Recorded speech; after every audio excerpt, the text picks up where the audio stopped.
कथा प्रवचन ऑनलाइन सुनने तक तो ठीक है, पर ये ज्यादा हो गया। पर चलो, इसका दूसरा भी पहलू है, और वो पहलू यह है कि हम किसी अवस्था व्यवस्था के कारण जा नहीं पाते, और वहां से पर्व का कोई प्रसाद, उत्सव का प्रसाद भी हमको घर बैठे उपलब्ध हो जाता है। भगवान के नाम का, तीर्थ का मिट्टी ही श्रेष्ठ होती है। वो तो खोआ से बना होगा, रबड़ी से बना होगा, लड्डू होगा, जो होगा, भगवान की कुछ कृपाएं तो उसमें जरूर होंगी।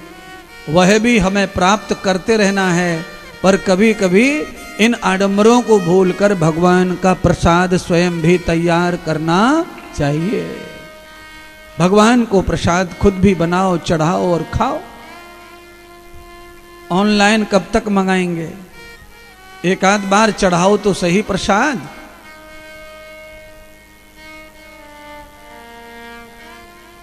बांके बिहारी जी पर कल 56 भोग लगा दो तुम्हारी तरफ से, उसमें से सब तुम्हें ही मिलेगा, बाद में घर ले जाना पूरा भोग लगा के।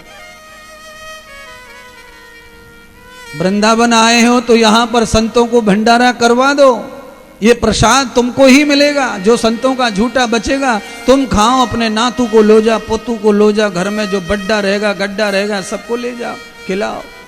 ये प्रसाद है।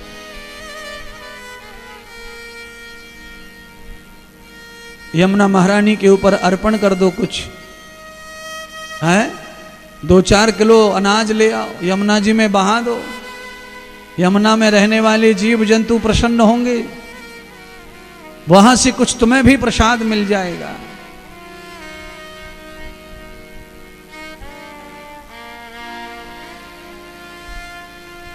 कुछ कार्य खुद ही करने चाहिए। भजन और पूजन ये किसी से मत करवाओ, ये स्वयं ही करो। कहाँ मौका मिलता है रोजाना भजन पूजन करने का? कभी कभी अवसर आता है पूजा पाठ का ढंग से, और वो भी किसी दूसरे से करवा दो, पैसे दे के, लो पंडित जी आप ही कर दो हमारी पूजा पाठ।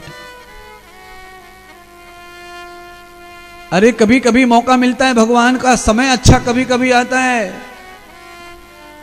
आप भी रोज यही हैं, दुनिया भी यही है, पर मौका कहां है कुछ करने का?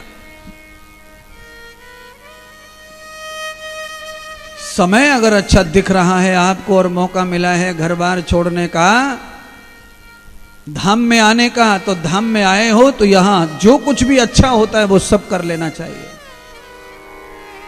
पता नहीं फिर कब आएंगे।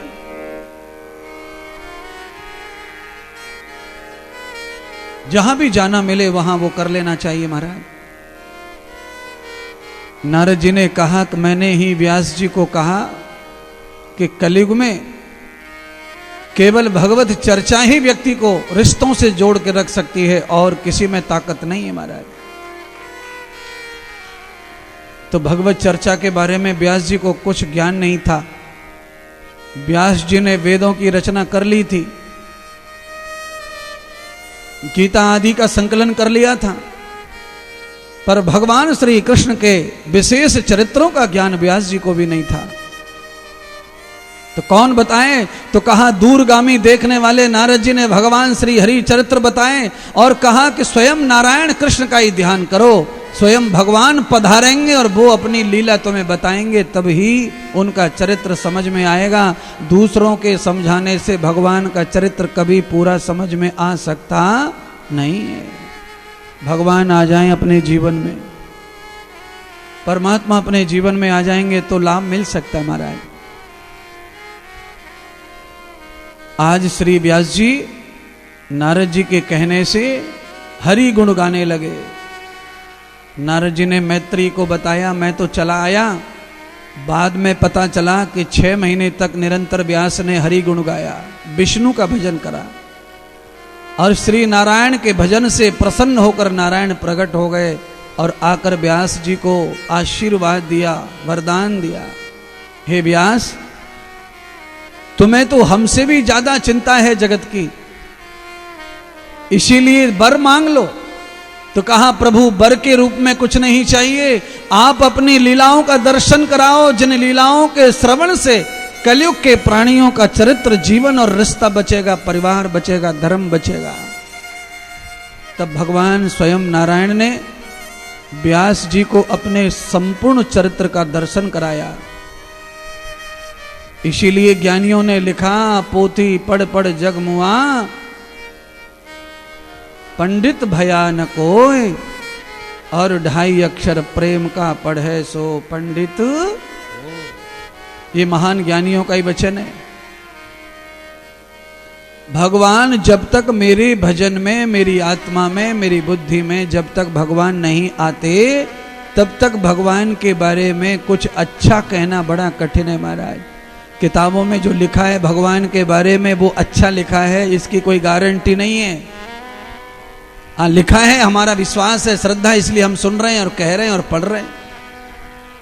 पर भगवान को किताबों में लिखा नहीं जा सकता। किसी में ताकत नहीं है जो भगवान को किताब में रच दे। किताब में रचना उसी की हो सकती है जो मानव के रूप में आया हो धरती पर, चाहे वो ईश्वर हो, परमात्मा हो। साक्षात ब्रह्म की बातें किताब से समझाना, पढ़ना, लिखना अधूरा ही रहेगा।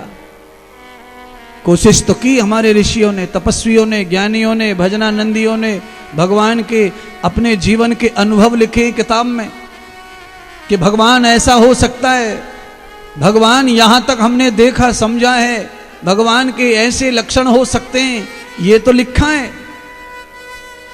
पर भगवान के ऐसे ही लक्षण हैं, ये किसी ने अभी तक प्रमाणित नहीं किया है। ऐसे लक्षण हो सकते हैं। ब्रह्म का अर्थ लिखा है, भगवान के अर्थ लिखे हैं, ईश्वर के अर्थ लिखे हैं, अलग अलग प्रकार से अर्थ करते हैं लोग। 6 महीने के प्रभाव के कारण नारायण का अवतरण हुआ। ब्रह्मा जी ये सारी लीलाओं का साक्षात्कार कर रहे हैं। नारद जी चले गए। मैत्री ऋषि को नारद जी ने ये बात बताई कि 6 महीने के बाद हमने देखा तो व्यास जी को भगवान श्री कृष्ण के संपूर्ण चरित्र स्मरण हो गए और व्यास जो है भगवान के चरित्र दुनिया को सुनाने लगे, कथा कहने लगे। कथा कहते कहते व्यास का बहुत सारा जीवन समाप्त हो गया। एक दिन व्यास फिर से हमें मिले तो हमने फिर देखा व्यास का चेहरा उतरा हुआ। नारद जी ने पूछा, इतना बड़ा काम कर लिया, तुम्हारे जीवन में साक्षात नारायण आकर चले गए और तुम्हें अपनी संपूर्ण लीला चरित्र दिखा के चले गए, आज किस बात का गम और चेहरे पर मासूमियत है? तब नारद को फिर व्यास जी ने ये बात बताई, हे नारद, मेरे जीवन में अब मुस्कुराहट समाप्त हो रही है, क्योंकि मेरा बुढ़ापा आ रहा है और जवानी जा रही है। बंधुओं, जवानी जब जाती है, बुढ़ापा जब आता है तो आदमी का सच में मुस्कुराना कम होने लगता है। शीशा में जब वो देखता है कि कान के ऊपर 5 बाल सफेद दिख रहे हैं तो टेंशन में आ जाता है। कैसे भी करके बेचारा छुपाता है अपने बालों को, काले काले ऊपर करता है, सफेद सफेद नीचे करता है, कंघी को स्टाइल से करता है और कैसे भी कंघा से छुप जाए कोशिश करता है। पर वो बढ़ गए, दूसरे 20 की जगह 15 हो गए, 25 हो गए। अब क्या करे कंघी? आदमी का हंसना चेहरा एकदम टेंशन में आ जाता है महाराज। एकदम गुब्बारे की तरह चेहरा दिखता था, उसमें कहीं कहीं सरबट सी, झुर्रियां सी ऐसी टेंशन से आ रहे हैं तो आदमी को बड़ा टेंशन आता है शीशा के सामने खड़े होकर के महाराज।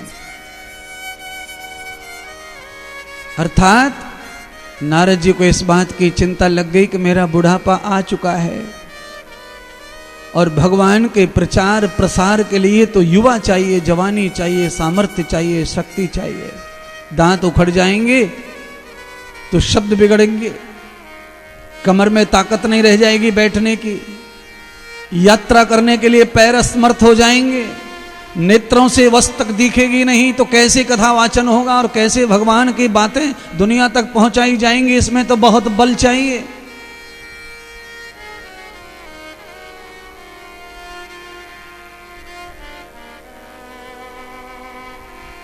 मैं आपको एक बात कहना चाहता हूं, लंबी उम्र, ज्यादा से ज्यादा उम्र तक व्याख्यान करते रहना, कथा करते रहना, ये बहुत ही पावर और ताकत का काम है महाराज। तो कोई बिरले ऐसे कथाकार हैं दुनिया में व्याख्या करने वाले संत साधु जो उम्र होने पर भी कथा प्रवचन कर लेते हैं या कर रहे हैं, बाकी समय से पहले ही सब बिखर जाता है कार्यक्रम। एक राम भद्राचार्य जी कर लेते हैं, उम्र हो गई बहुत तो भी कथा कर लेते हैं। एक मुरारी बापू कर लेते हैं, बहुत उम्र हो गई तो भी कथा कर लेते हैं। और बाकी बहुत लोग कथा करते थे पर ब्रेक हो गया, विश्राम हो गया कथा का। क्यों? ये सारा का सारा आत्मबल का ही काम है। और आत्मबल आदमी का धीरे धीरे नष्ट होता जाता है। बुढ़ापा आया, बल खत्म होता जाता है, शरीर बल खत्म होता है, इंद्रिय बल खत्म होता है, फिर बुद्धि बल खत्म होता है, फिर आत्मबल खत्म होता है। फिर एक ही बल दिखाई पड़ता है, तकिया और गद्दी और बिस्तर, तकिया और गद्दी और बिस्तर, 2-4 गोली दवाइयाँ। इससे आदमी फिर अपने तप को जीता रहता है, बुढ़ापे को जीता रहता है, यश को जीता रहता है, कीर्ति को जीता रहता है, पर कार्य तो रुक जाते हैं उसके महाराज। व्यास जी ने भी निश्चय कर लिया कि जरा घेरेगी तो मैं कैसे भगवान के कार्यों को पूरा करूंगा। आज इस कथा से आप सबको सीखना है कि भगवान के और अपने कल्याण के जो कार्य हैं वो बुढ़ापा आने से पहले ही पूरे हो जाने चाहिए, नहीं तो बुढ़ापा फिर कल्याण के रास्ते पर जाने नहीं देता है, किसी को जकड़ लेता है। 10 दिशाओं से हार ही हार बुढ़ापे में दिखती है। विजय के सपने तो देखो पर विजय श्री आएगी नहीं बुढ़ापे में। इसीलिए बुढ़ापा ज्यादा घेरे उससे पहले पहले अपने उद्धार के रास्ते चुन लो। और ऐसे ढलान पे जाकर खड़े हो जाओ कि गाड़ी फेल भी हो जाए तो ढरक के जगह पर पहुंच जाए जहां जाना है महाराज। चढ़ाई पर जाओगे तो गाड़ी फेल होगी तो चढ़ेगी नहीं, केवल ढलकने पे जाओगे तो ढरक जाएगी बिना गाड़ी इंजन के, बिना चालू किए, बिना पेट्रोल के। इसीलिए बुढ़ापा आने से पहले चढ़ाई की ओर ले जाता है, संघर्ष की ओर ले जाता है, सुधार की ओर ले जाता है, सावधानी की ओर ले जाता है, क्योंकि जवानी अंधी होती है। और जब आदमी की जवानी खत्म होती है तब उसे दिखाई देने लगता है। और मैं तो आज भी आपसे कह रहा हूं कि आपको जितनी जल्दी दिखाई देने लगे सच क्या है और झूठ क्या है, उतना भी आपके लिए अच्छा है कि आज बदलो, कल बदलो, परसों बदलो। जब भी मौका मिले तब बदलने का प्रयत्न करो। आज भगवान नारद जी ने बताया मैत्री ऋषि को, अरे मैत्री, व्यास जी को दूसरा मार्ग बताया। हे व्यास जी, आपको जो भगवान का ज्ञान स्मरण हुआ है वो अब विस्मृति में जा रहा है, याददाश्त कम हो रही है। तो आप ऐसा करो, जो जो भी आपको याद है वो सब लिख डालो। और सच में लिखने का कार्य बहुत अच्छा माना गया है, भगवान के लिए हो चाहे जो भी हो। अच्छा, कई लोग क्या करते हैं, मौखिक हिसाब रखते हैं घर में, मौखिक। अरे क्या लिखना, मुझे सब पता है, क्या आया क्या गया। अरे बावड़े, 20 दिन के बाद में तेरा बाप भी याद नहीं रख पाएगा क्या गया क्या आया। इसलिए जो गया उसे लिख और जो आया उसे भी लिख। अरे लिखने में क्या जा रहा है, लिख दो और रख दो, डायरी लिख दो रख दो। लिखा हुआ बहुत ज्यादा सत्य होता है और बकबक करने वाला ज्यादा सत्य रहता नहीं है। क्या क्या याद रखेंगे महाराज। सुबह से शाम तक 1000 बार चिंतन होता है, ध्यान होता है, वचन होता है, बोलना होता है, कहना होता है, सुनना होता है। आजकल रिकॉर्डिंग का जमाना चल रहा है, आदमी कोर्ट में ले जाकर के रिकॉर्डिंग सुना देता है मोबाइल के, सारे गवाह फेल, कोई गवाह नहीं चाहिए। हैं, पहले गवाहों को मार देते थे, काट देते थे, उनको बंदूक से मार देते थे। अब मोबाइल का क्या करेंगे, मोबाइल ही खुद गवाह बन के घूम रहा है। तो आपको समय के साथ अपने आप को बचाना भी है सिस्टम से, और इसके साथ आगे भी ले जाना है। उसके लिए पावन कथा भगवान नारद जी मैत्री जी को बता रहे हैं कि अब भागवत की रचना के लिए नारद जी ने व्यास जी को गणेश जी का ध्यान करने को बोला। आदरणीय गणेश जी का ध्यान किया गया और स्वयं गणेश भी पधारे। तो भगवान वेद व्यास ने कथा बोली, गणेश जी ने कथा लिखी, कथा की रचना हो गई। अब तो कथा जब रच गई तो व्यास जी को बड़ा आनंद हुआ, किताब हो गई कथा, ग्रंथ बन गया भगवान का। गूढ़ रहस्य को लिख दिया गया गणेश जी के द्वारा।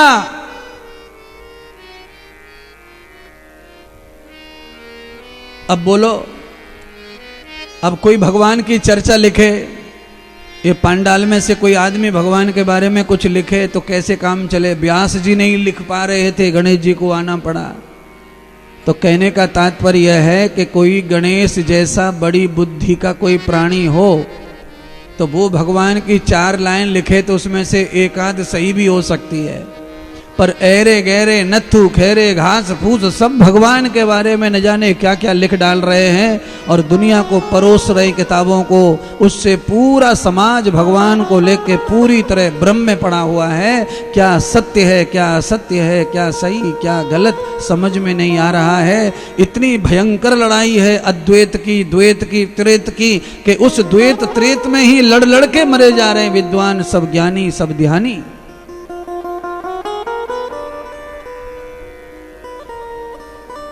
तो मुझे क्या लगता है भगवान के बारे में, मुझे ये जो लगता है वो ये है कि भगवान के लिए जब जिस समय हमारे अंदर जो भी भाव प्रकट हो जाए अचानक, बिना ज्ञान के, बिना किताब के, भगवान को वही भाव ताजा ताजा प्रिय है और उसी रूप में भगवान अपने को मिल सकते हैं संसार में। सोच के कुछ नहीं होगा, तत्काल आप जहां जैसा मानते हैं वैसा मिलेगा।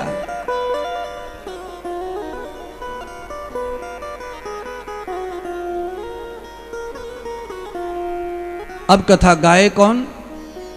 व्यास जी का तो शरीर जर्जर हो गया, भागवत ग्रंथ की रचना भी हो गई। मैत्री जी को यह पता चल गया कि भागवत का जन्म कैसे हुआ, पर भागवत सृष्टि में आई और भागवत नारद जी तक, मैत्री तक कैसे पहुंच गई, ये समझ में आ रहा है बताने से।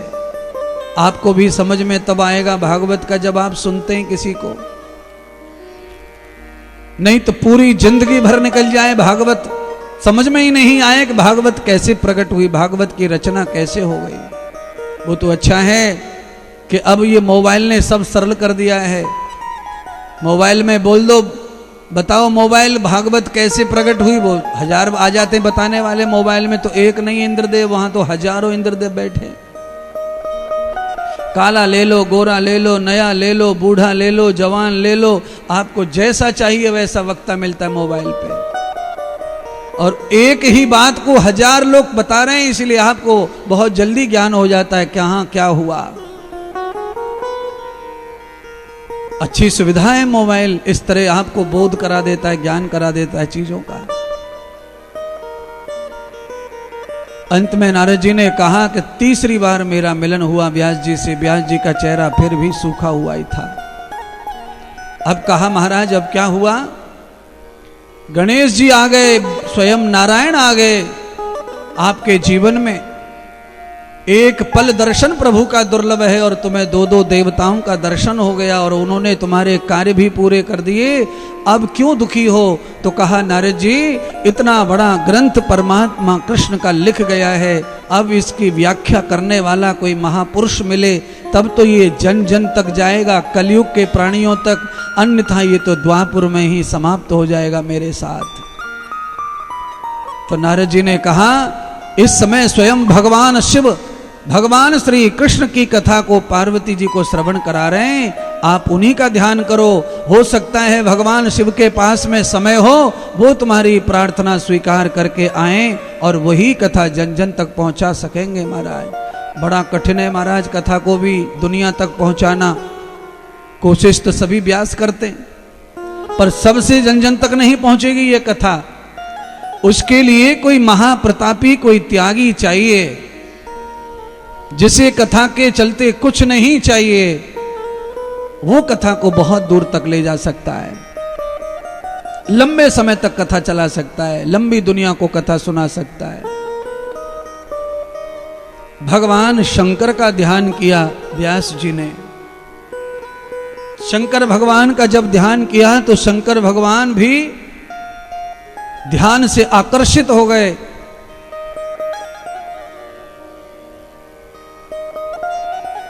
कैलाश से उस तोते के बच्चे के पीछा करते करते वहां तक पहुंच गए जो कथा सुन रहा था पिंजड़े में।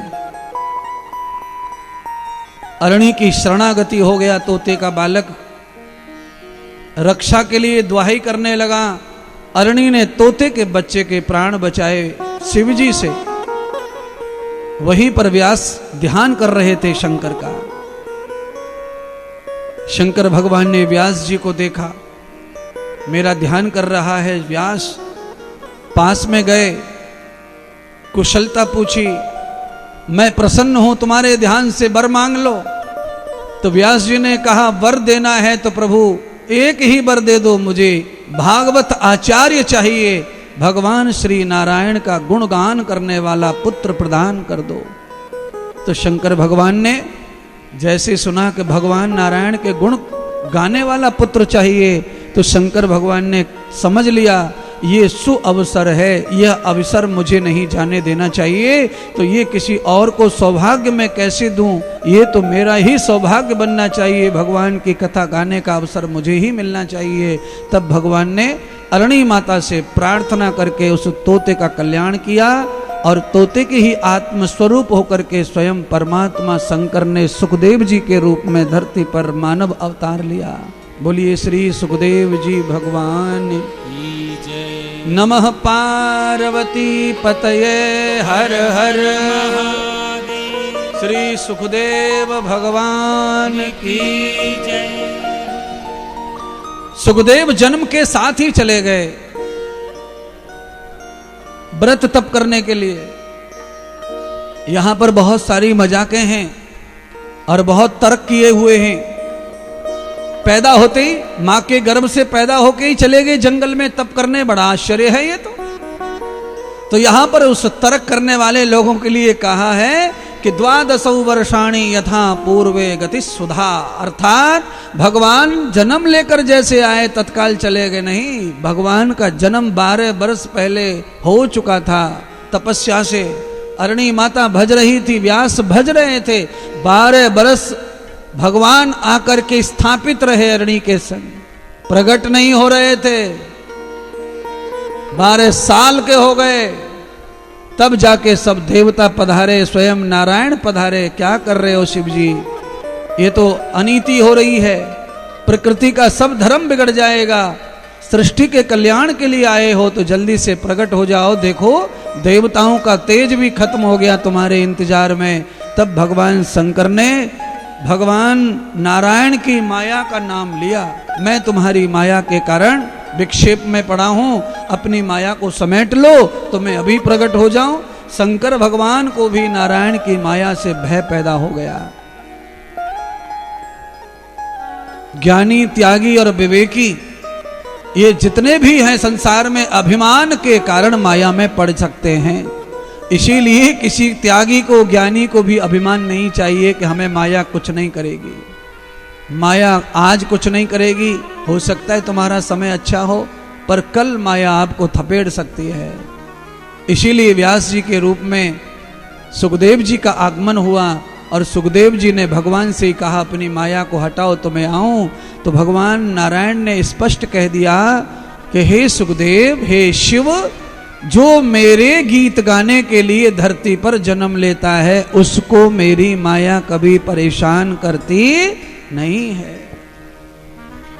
अब आप समझ लो महाराज क्या करना है क्या नहीं करना है।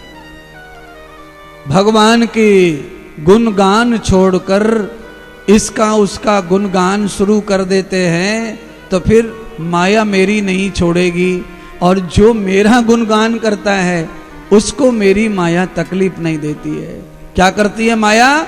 फिर माया सपोर्ट करती है, भगवान की जगह शक्ति प्रदान करती है। माया का काम केवल किसी को भ्रमित करना नहीं है, भ्रम से निकालने का काम भी माया ही करती है बंधुओं। जो काम माया करती है भ्रमित करने का, वही भ्रम से निकालती है। जहां से पॉजिटिव एनर्जी आती है वहीं से नेगेटिव भी आती है, ध्यान रखना।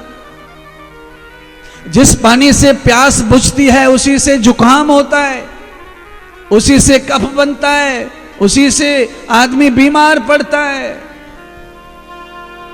जो पानी तुम्हारे शरीर में अन्यास लगने पर गंदा कर देता है वही पानी साफ करता है, और जो पानी साफ करता है वही गंदा भी करता है। अच्छा बोलो, नया नया बंगला बनवाया हो इसी साल, अभी वास्तु पूजन हुआ 5 दिन पहले, और जोर से मूसलाधार वर्षा पड़ी, और वर्षा में बंगला चुचारो चारों तरफ से ये टप टप टप टप टप टप टप टप टप टप टप टप टप। अब बोलो, पानी वही है जो खेत में चाहिए, खलिहान में चाहिए, मकान में भी चाहिए, दुकान में भी चाहिए, सब जगह पानी चाहिए, पर घर में जहां जरूरत न थी वहां टपक रहा है, इसलिए पानी भी जहर लगता है, पानी दुश्मन लगता है। जीने के लिए पानी की जरूरत है, पर घर में टपकता है तो अच्छा नहीं लगता। पानी वही है, पर इंसान की जरूरत के हिसाब से चले तो इंसान को सब अच्छा लगता है, और वो अपनी मर्जी से टपकने लग गया तो अच्छा नहीं है, परेशानी खड़ी कर देता है, सबको बेकार कर देता है, दीवार खराब कर देता है, कपड़ा खराब कर देता है, बिस्तर बेड सब खराब कर देता है। तो वही पानी अच्छा कर रहा था वही खराब भी कर रहा है। इसीलिए हर चीज का संयम जरूरी है, सिद्धांत जरूरी है, जगह जरूरी है, कहाँ पानी चाहिए कहाँ नहीं चाहिए वो निश्चित जरूरी है, तब ही उसका लाभ प्राप्त होगा।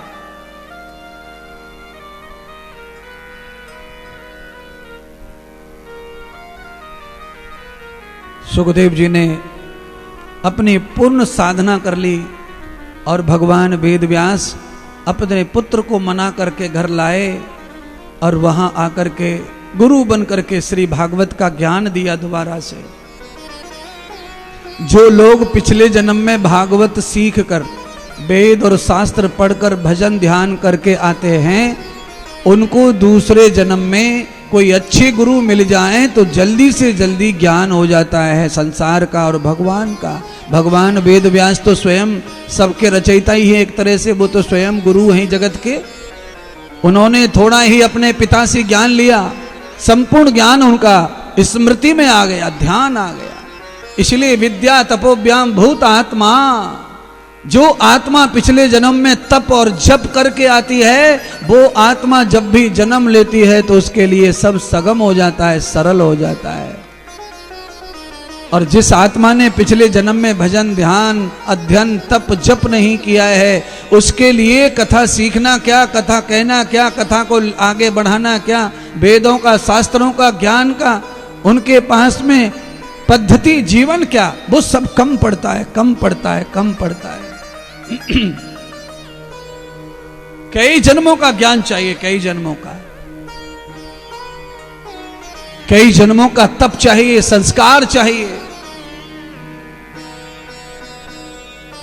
इतने वर्षों से कथा कहने का मौका मुझे भगवान ने दिया, तो मुझे तो पूरा कॉन्फिडेंस यह है कि मेरा पिछला जन्म बहुत अच्छा रहा होगा।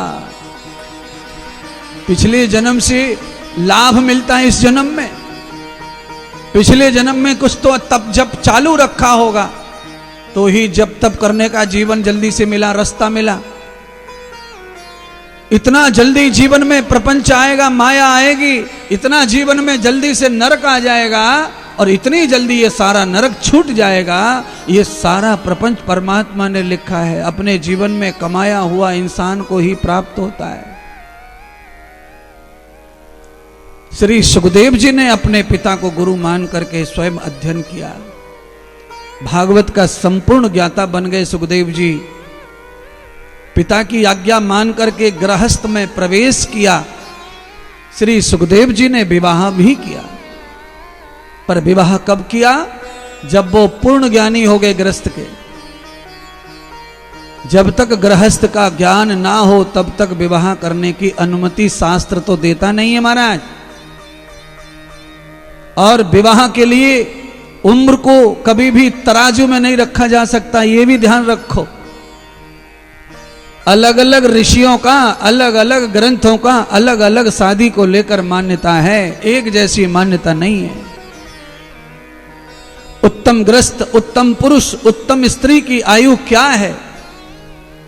तो कहा है कि आयु नहीं है, वो जब ज्ञान में परिपक्व हो जाएं तब ही उनको गृहस्थ प्रवेश करना चाहिए। अन्यथा गृहस्थ का शोषण होगा, गृहस्थ में नुकसान होगा, कीड़े मकोड़ों की तरह बालक बच्चे पैदा होंगे, टेढ़े कुकड़े मुकड़े गंदे लुच्चे लफंगे, ये सब चीजें हो जाएंगी अगर आपको ज्ञान नहीं है तो। अच्छा आप ही सब बताओ, अगर आपको कपड़ा सीना नहीं आता है और आपको मशीन पर बिठा दिया जाए कि ले भाई कोट सीन दे, पैंट सीन ले, तो आप सिल तो देंगे? और ऐसा सिल देंगे कि पैर बिल्कुल पैंट में सीधो ही घुसेगा। मशीन चलाना तो ठीक है, पर उसके द्वारा सिलाई करना, साइज से कटिंग करना, ये सारी चीजें सीखना है, तब आपको कपड़ा सिलने का आनंद आएगा, कला आएगी तो कपड़ा सुंदर बनेगा। ऐसे ही गृहस्थ भी तभी सुंदर बनता है जब आपको गृहस्थ का ज्ञान हो जाता है। और गृहस्थ का ज्ञान होने पर फिर गृहस्थ आश्रम उसके लिए सन्यास जैसा ही होता है, फिर वो गृहस्थ उसके लिए क्लेश देने वाला नहीं होता है। प्यारे बंधुओं, आज हम इस कथा को समझ रहे हैं कि श्री सुखदेव जी पूर्णतः गृहस्थ प्रारंभ करके अपने जीवन को आगे बढ़ा रहे हैं। और भगवान सुखदेव जी को तो मुनि का पद प्राप्त है। नारद को मुनि कहा, वो अविवाहित है और ये विवाहित होकर के मुनि के पद को प्राप्त किए। उन्होंने अपने जीवन को इस तरह से जिया। कब तक गृहस्थ भोगना है और कब त्याग करना है, इसके ऊपर निर्भर है कि गृहस्थ को कितना अच्छा बनाया जा सकता है? अच्छा मृत्यु पर्यंत गृहस्थ में ही रहना, ये तो अन्याय है अपने साथ, खुद के साथ। आदमी गृहस्थ में रह के ही मर रहे हैं, बुढ़ा बुढ़ी होके, अम्मा दादा चाचू चुचुड़ू सबरे मर रहे हैं गृहस्थ में। और क्या कर रहे हैं? थपेड़े खा रहे हैं, अपमान सहन कर रहे हैं, बेइज्जती सहन कर रहे हैं, पर मरेंगे वही। अरे क्यों पड़े हो गृहस्थ में? समय निकल गया ना, अब आगे बढ़ो। गृहस्थ के बाद और भी आश्रम है, उनमें जाओ, आनंद लो, सम्मान तो जिंदा रखो ना। पूरी जिंदगी अकेली काट ली, पर बुढ़ापे में ग्रस्त में कूद रहे, बुढ़ापे में ग्रस्त में जा रहे हैं। उल्टी गंगा बह रही है तो नुकसान उल्टे भोगने पड़ेंगे, परेशानियां उल्टी भोगनी पड़ेंगी, परिस्थितियां भी उल्टी आ जाएंगी तुम्हारे जीवन में। इसीलिए जब ग्रस्त में जाना है ग्रस्त में जाओ, ग्रस्त को जब छोड़ना है तब छोड़ो। वानप्रस्थ में जाओ, वानप्रस्थ को तब छोड़ना है तब छोड़ो। सन्यास में जाओ, जो हमारे ऋषियों ने हमें ज्ञान दिया है उस पद्धति से हम जीवन जीते क्रमशः। तो गृहस्थ में जाकर के भी आदमी योगी तपस्वी जति ज्ञानी ही रह सकता है, उसका कोई नुकसान नहीं होगा। पर टाइम टू टाइम पकड़ो और टाइम टू टाइम छोड़ो। अच्छा बोलो, एसी, रेल में एसी मिलता है, जैसी टिकट वैसी सुविधा, पर आप बताओ, आपने पैसा भरा, रेल में बैठे एसी में सो के आ रहे हैं, चादर वादर भी मिल जाती हैं कई कंपार्टमेंट में, तो क्वालिटी आपकी क्या है टिकट की उसके हिसाब से। पर आपका स्टेशन आने पर आपको रेल की चादर का लालच नहीं रहता, रेल के रूमाल का लालच नहीं रहता, रेल की तकिया का लालच नहीं रहता, रेल के एसी का लालच नहीं रहता। आप जल्दी जल्दी सामान इकट्ठा करके रेल को क्यों छोड़ के फटाक से गर्मी में बाहर कूद पड़ते प्लेटफॉर्म पर? क्योंकि आप जानते हैं अगर और ज़्यादा लालच किया तो अपना काम बिगड़ जाएगा, स्टेशन छूट जाएगा।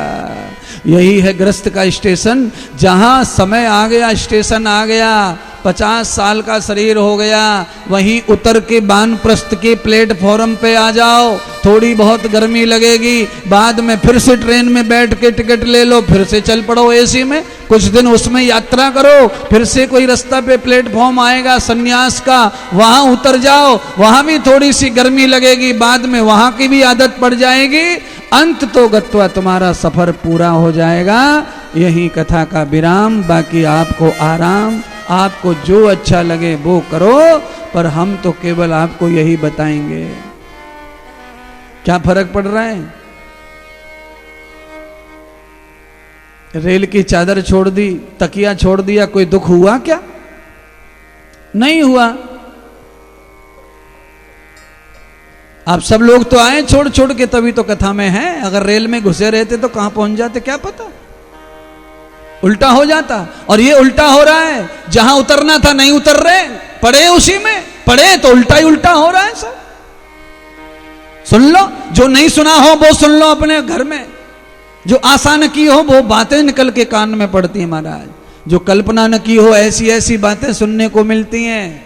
इसीलिए बंधुओं, मैं तुम्हारा हितैषी हूँ, टाइम टू टाइम अपने आप के स्टेशन पे उतरो और अपना थैला उठाओ, झोला उठाओ और चल पड़ो चुपचाप। पीछे छोड़ दो रेल पेल, कौन गुड्डी, कौन सुनीता, कौन पप्पू, कौन फलाना, कौन ठिकाना, छोटी बहू, बड़ी गोरी है, बड़ी अच्छी है, बड़ी वो है। अरे साइड में कर दो सारी चीज़ें। अब वह कहेंगे महाराज बीमार हो जाए बुढ़ापे में तो कौन करेगा सेवा। हमने कहा तुमने अगर कुछ अच्छा किया है, भगवान पे भरोसा रखा है, तो एक नहीं 10-10 सेवा करने वाले मिलते हैं रास्ते में। पर आपके अंदर वो लक्षण होने चाहिए, गुण होना चाहिए। अगर आप में गुण नहीं है तो आपके घर में भी आपकी संपत्ति खाने वाले भी सेवा नहीं करेंगे। तुमने जिसे सेवा के लिए पैदा किया, इतनी मेहनत करके पाला परोसा है, बेटा नाम की चीज, वो क्या सेवा कर रहा है सबका बेटा? नहीं, सबका नहीं करेगा। वो तो कोई बिरले ही पुण्य है, किसी के बिरले का कोई संस्कार है, उसको रोटी फोटी मिल रही है तो मिल रही है। पर रोटी देने वाले भी अंदर से परेशान रहते हैं, खाली कुछ बोलते नहीं है ज्यादा। क्या बताऊं तुमको, श्रवण कुमार जैसे अच्छे बच्चे भी अंदर से परेशान रहते हैं बुढ़ापे में सेवा करने में। इसीलिए बोझ ना बने बुढ़ापा।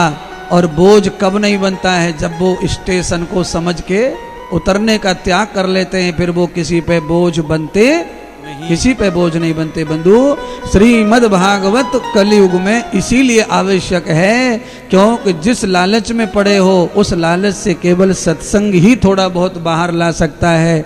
अन्यथा और कोई दुनिया में तपस्या नहीं है जो आपको बाहर लाएगी। बिना सत्संग, बिना विचारों के कोई भी चीज नई उत्पन्न नहीं होती है बुद्धि में, तो जीवन भी नया उत्पन्न नहीं होगा। आइए अब आपको आरती की ओर ले चलते हैं। बहुत सुंदर उत्सव होगा परसों 16 तारीख को। भगवान श्री लड्डू गोपाल जी का महाअभिषेक होने वाला है। झूला महोत्सव तो है ही, पर महाअभिषेक जो है वो बहुत ही उत्तम है। कहा गया है कि लगभग 21,000 एकादशी के व्रत का जो फल होता है, वो फल जन्माष्टमी में भगवान लड्डू गोपाल के अभिषेक और झूला झूलन का होता है। तो एक ही रात में इतना पुण्य प्राप्त हो, उसके लिए आप और सब टीवी पर बैठे हुए हमारे भक्त जुड़ें और थोड़ा थोड़ा अपना श्रेय भेज करके आ करके कथा का आनंद भी लें। और उस दिन के लिए आए तो आकर अभिषेक में शामिल हों, भगवान के जन्म उत्सव में शामिल हों। सारे देवता उतर आए थे जन्म भगवान का जब हुआ, तो ऐसे ही भाव के साथ में सब प्रकट होता है। आप सब जब जुड़ेंगे तो उसका लाभ भी भरपूर हमको मिलेगा। हमारी संस्कृति की भी रक्षा होती है, संस्कारों की भी रक्षा होती है, और हमारा भाग्य उदय होता है भगवान के निकट होने के लिए। तो भगवान के जन्मोत्सव से जुड़ने का ये पावन अवसर छोड़ना नहीं है और सबको उसमें जुड़ना है। श्री राधे। सभी एक बार दोनों हाथ उठा के प्रेम और भाव से बोलेंगे राधे राधे।